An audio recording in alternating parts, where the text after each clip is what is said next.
Hello, I'm Nancy Mallett. I chair the Archives Museum at St. James Cathedral, and although we have a very rich archives here at the cathedral, I also have one of my own at home, and this is my great-grandfather's diary, John Young, and his experiences sailing to Canada in 1847, the same year as so many Irish came out, and so many of them were sick with the typhus.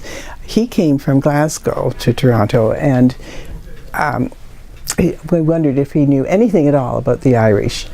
And they discovered through this book that he did not know until they got to the St. Lawrence. And they were anchored on the St. Lawrence one evening, and a ship came up and told them. And they were afraid. They didn't know whether they'd get through customs.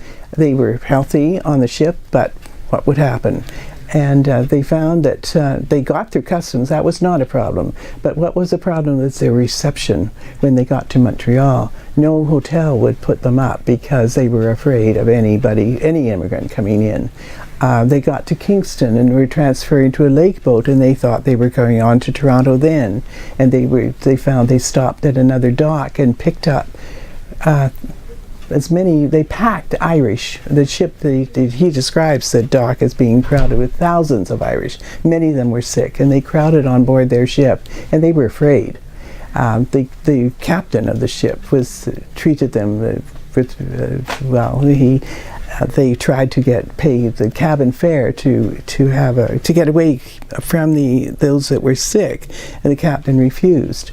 It was cold, it was windy. A sailor felt for them and threw a tarpaulin over them to protect them, and the captain ordered it off. So they were very poorly received. Then they got to Toronto, and they found men with long poles directing them towards a health inspection, and they felt that they were being treated like cattle.